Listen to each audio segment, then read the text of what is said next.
웃지마. 이 말은 국민 MC 유재석이 아이돌 그룹 멤버들을 모아놓고 유관순 열사에 대한 설명을 하던 중 박장대소하는 멤버들에게 표정이 싹 바뀌며 조용한 목소리로 남긴 말입니다. 평소 사람 좋고 재미있고 유쾌하기로 소문난 유재석이지만 이날만큼은 평소 방송에서 볼 수 없는 표정을 보여 놀라움을 자아냈는데요. 어떤 일이 있었던 것일까요?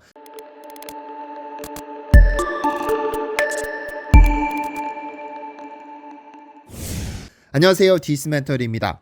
드디어 막을 내린 베이징 올림픽은 참 많은 비판과 비난이 쏟아졌습니다. 개막식에서부터 폐막식은 물론 판정에 도핑까지 참 다사다난했던 올림픽이 아닐 수 없는데요. 이 올림픽에서 한국이 유독 화를 냈던 것은 편파 판정으로 얼룩진 쇼트트랙이었습니다.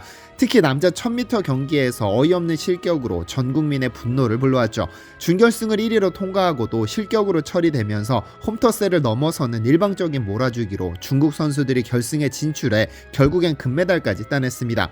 중국에서 편파적인 해설로 어마어마한 욕바지로 전락했던 왕멍조차도 황대헌의 실격에는 혀를 내두를 정도였죠.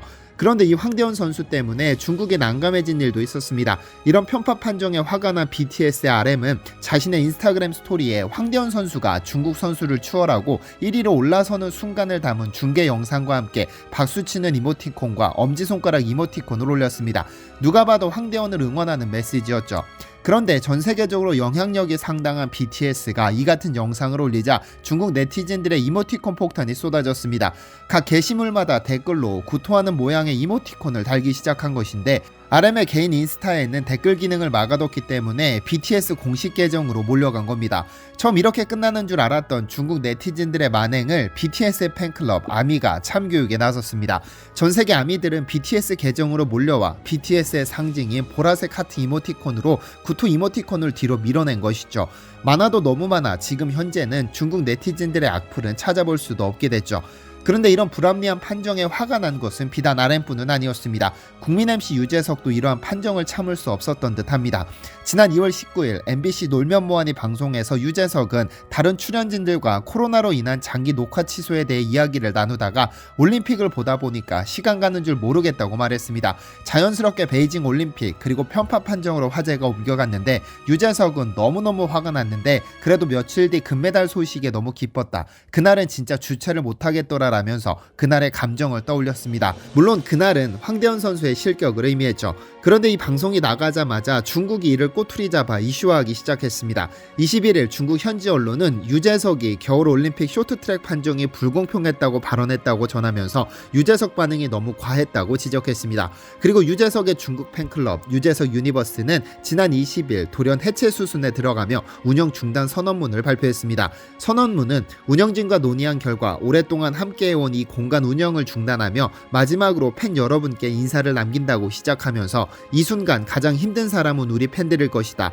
어떤 말로도 위로할 수 없지만 과거 그를 사랑하고 즐거웠던 마음까지 자책하지는 말자고 썼습니다. 그리고 이러한 소식에 중국 네티즌들은 유재석이 황대헌 이야기를 할 때 어금니를 꽉 깨물며 마치 굉장히 억울한 일을 당한 것 같은 제스처를 취했다. 그의 반응이 과했다고 비판을 쏟아냈는데요. 사실 유재석은 평소 보일 듯 보이지 않는 듯 애국하는 방송인으로 소문이 자자한데요. 사실 20년이 넘는 방송 활동을 이어가는 유재석은 그 어떤 스캔들이나 루머에 휘말리지 않고 언제나 최고의 연예인으로 뽑힙니다. 최고의 연예인임에도 유산슬로 활동하는 등 새로운 도전을 겁내지 않는 도전정신 덕분에 그는 연예인들의 연예인으로 불리는 인물입니다. 그런 유재석이 드러내놓고 외교적인 발언을 한다거나 정치적인 문제로 비화될 수 있는 실언을 한 적은 단 한 번도 없지만 그는 행동으로 모든 것을 대응해왔습니다. 특히 그가 무한도전 당시 보여준 행동은 많은 팬들을 놀라게 했죠.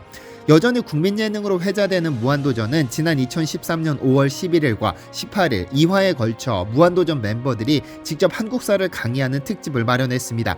당시 멤버들은 자신들이 직접 특강을 하기 위해 포미닛, 인피니트, 시크릿, 오렌지 카라멜, 샤이닝, 걸스데이 등등 아이돌 그룹 멤버 30명을 초대했죠. 유재석은 하하와 기르과 함께 김구 선생, 안중근 의사, 윤봉길 의사, 유관순 열사 등 독립운동가에 대해서 다뤘습니다. 그런데 문제가 터집니다. 유재석이 유관순 열사가 부모님이 헌병에 총검해 순국하는 모습까지 목격한 후 체포되어 공주지방법원에서 일본 재판장의 회유에 당차게 맞서던 그녀의 일화를 설명했죠. 공주지방법원에서 재판을 받던 당시 그녀는 일본 재판장이 다시는 독립운동을 하지 않고 대일본 제국 신민으로 살아가게 될 것을 맹세하라는 회유에 나는 외놈 따위에게 굴복하지 않는다. 언젠간 이놈들은 반드시 천벌을 받고 망하게 되리라라며 강하게 거부했습니다. 이 장면을 유재석의 말로 설명하던 도중 유재석의 혀가 잠시 꼬였는지 어눌한 말이 나오고 말았는데 이 장면에서 아이돌 멤버들 사이에서 피식피식 웃음이 터져 나왔습니다. 방송에도 소리가 명확히 들릴 정도로 큰 웃음소리였는데 이 장면을 본 유재석은 순식간에 표정이 싹 굳어버립니다. 그리고는 아이돌을 정면으로 바라보면서 낮고 조용한 목소리로 웃지마라고 말합니다. 이후 강의가 진행되어야 하기 때문에 이 장면에는 자막도 추가하지 않았으나 유재석은 분명히 웃지마라며 아이돌 멤버들에게 강한 경고를 남겼습니다. 평소 유쾌하고 재미있고 너그럽다고 알려진 유재석이지만 이날만큼은 단호했습니다. 물론 아이돌 멤버들이 유관순 열사를 비웃었다거나 그런 의도가 아니라 유재석의 어눌한 발음에 웃음이 나온 것이겠지만 18살의 나이로 독립운동하다 돌아가신 그녀에 대한 설명에 웃음이 개입되는 것에 극도로 거부감을 느꼈을 것입니다. 유재석은 그런 사람이니까요. 한편 유재석은 외교적인 문제에 대해서 단 한 번도 큰 소리로 의견을 표했던 적은 없지만 그는 조용하고 담담하게 자신이 해야 할 일을 해왔습니다. 지난 2015년 9월 5일 무한도전은 광복 70년 특집 배달의 무도라는 세 번째 이야기를 편성했는데요. 유재석과 하하는 일본의 우토로 마을을 찾았습니다. 우토로 마을은 일본에 남은 마지막 조선인 강제징용촌으로 1941년 교토비행장 건설 현장의 노동자 합숙소에 뿌리를 두고 있습니다.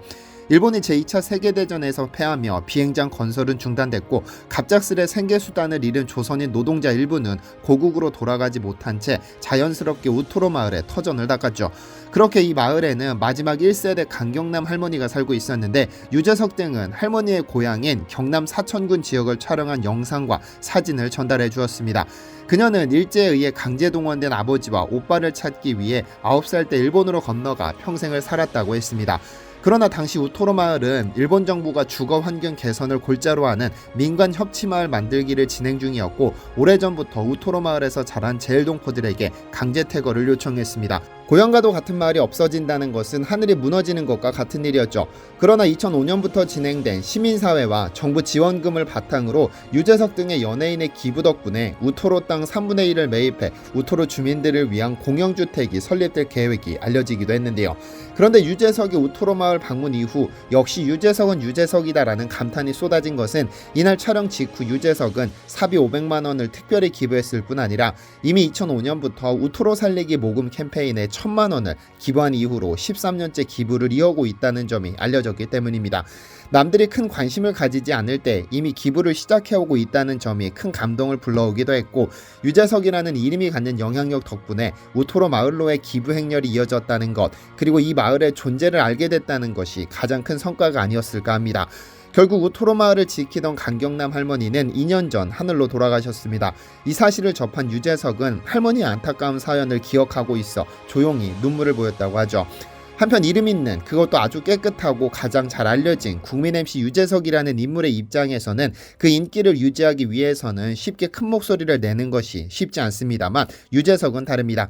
지난 2021년 5월 13일 유재석은 백상예술대상에서 TV부문 대상 수상자로 결정됐는데 유재석은 너무나 큰 상을 주셔서 감사한다면서 동료들에게도 감사의 인사를 전했는데요. 그런데 갑자기 유재석의 입에서 놀라운 소감이 흘러나오기 시작합니다. 그는 요즘은 TV 진행자 때로는 MC로 많이들 얘기하시는데 저는 1991년도에 데뷔한 개그맨이다. 앞으로도 제 직업 희극인이라는 이름처럼 더 많은 분들에게 웃음을 드릴 수 있도록 노력하겠다며 최백호 선생님과 이도현 씨가 공연을 할 때 당연한 것들에 대해서 이야기했는데 우리가 한편으로는 당연하게 생각하는 것들 중에 선조들로부터 내려온 문화, 전통, 관심과 사랑이 필요한 때가 아닐까 생각한다.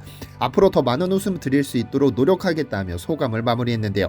이 소감은 정면으로 중국을 겨냥한 소감입니다. 최근 몇 년간 중국의 집요한 문화 공정으로 한국인들의 분노가 치솟는 상황에서 선한 영향력을 가진 유재석이라는 방송인이 우리 문화, 전통에 관심을 집중시키자는 취지의 발언은 자칫 사사건건 시비를 걸어오는 중국 네티즌들에게 좋은 꼬투리가 될 수 있었습니다. 그러나 이러한 중국 네티즌들의 시비와는 상관없이 유재석은 자신의 신념을 명확히 밝히면서 팬들의 큰 지지를 받았습니다.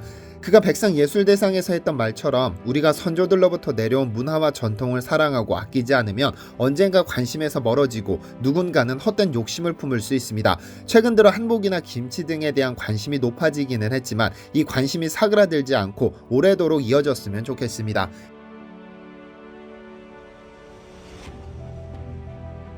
시청해주셔서 감사합니다.